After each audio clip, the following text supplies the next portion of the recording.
ہے تم کہتے ہو کہ روحانی طور پر اللہ نے اٹھایا جسمانی طور پر نہیں، تو اللہ نفی کر رہا ہے کہ نہ اس کو قتل کیا گیا، نہ اس کو صلیب چڑھائی گئی، پھانسی دیا گیا۔ تو مرزا صاحب سے پیر صاحب نے سوال کیا، آپ یہ بتائیں کہ قتل بھی روحانی ہوتا ہے؟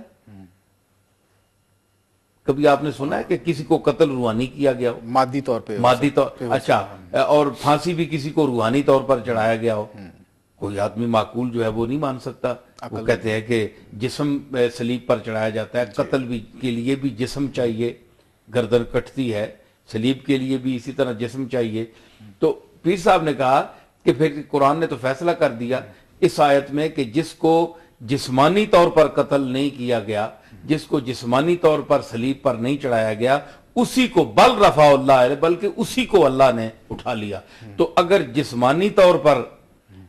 قتل ہے تو جسمانی طور پر اٹھانا چاہیے،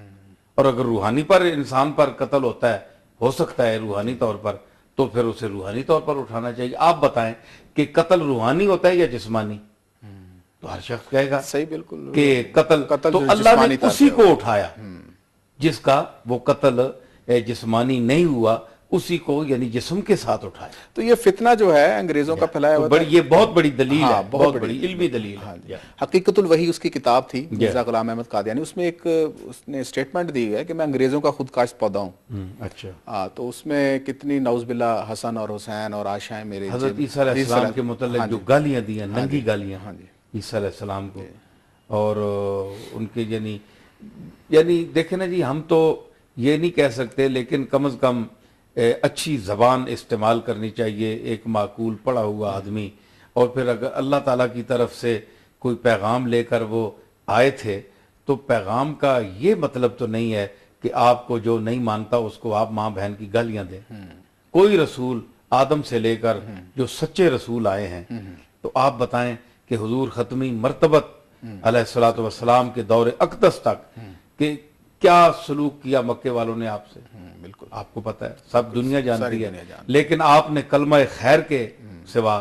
اپنے زبان مبارک سے نہیں کچھ اسلام آ نکالا۔ گئے تھے، انہوں نے کہا پہاڑ ان پر پھینک، سب کچھ ہوا، آپ نے فرمایا نہیں، کچھ بھی نہیں آپ نے فرمایا۔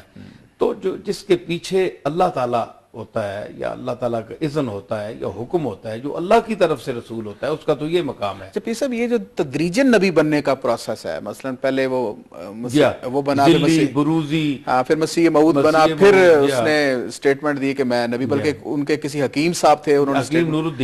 نور الدین، انہوں نے کہا کہ جی یہ آج سے یہ نبی ہیں، میں نبی کی طرح دیکھتا ہوں۔ تو ہمارے اسلام میں تو کوئی کنسپٹ ایسا موجود نہیں ہے کہ نبی تو پنگوڑے میں بھی نبی ہے، وہ وصال آتانی الکتاب وجعلنی نبیا، عیسیٰ علیہ السلام کہتے ہیں کہ اللہ نے مجھے، جب انہوں نے کہا نا کہ تم یہ کہاں سے لائی ہو، یہ کس کا بیٹا ہے، قال انی عبداللہ، تو عیسیٰ علیہ السلام نے فرمایا کہ میں اللہ کا بندہ ہوں۔ آتانی الکتاب وجعلنی نبیا، اللہ نے مجھے کتاب دی ہے اور اللہ نے مجھے نبی بنایا ہے۔ تو وہ تو ماں کے پیٹ سے نبی پیدا ہوتا ہے، یہ کوئی تدریجن نبی نہیں بن سکتا، یہی بنے ہیں بس، اس قسم کے اور لوگ۔ اچھا پیر صاحب، یہ بتائیں کہ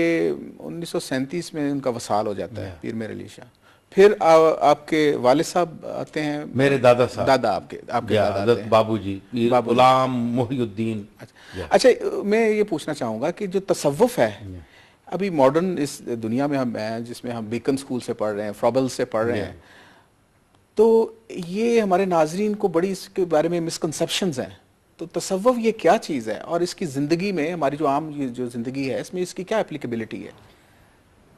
اصل میں جی تصوف جو ہے وہ اس کا مفہوم جو ہے کہ اپنے آپ کو پاکیزہ کرنا، ٹھیک،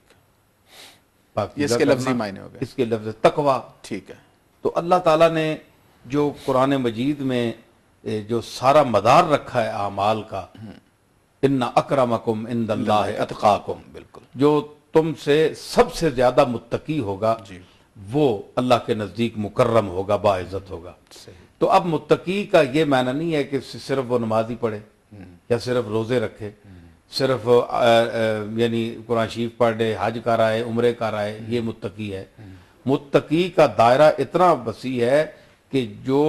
متنفس انسان سانس لے رہا ہے، وہ اپنے ہر حرکت، عمل اور جو کچھ وہ کر رہا ہے ایک ایک سیکنڈ میں جو کچھ عمل کر رہا ہے اس میں وہ پہلو اختیار کرے کہ جو انسانی اقدار کے اعلیٰ سطح پر وہ چیزیں ہوں، وہ عمل ہو، وہ سوچ ہو، وہ فکر ہو، تو وہ ایک وسیع معنی ہے تقویٰ کا۔ یہ معنی نہیں کہ چاندہ آپ عبادتیں کر لیں، آپ کو ایسے لوگ بھی ملیں گے جو نمازیں بھی پڑھتے ہیں، جو حج بھی کرتے ہیں اور قتل و غارت بھی کر رہے ہیں، بلکہ بعض ایسے ہیں جو دہشت گردی بھی پھیلا رہے ہیں۔ دہشت گرد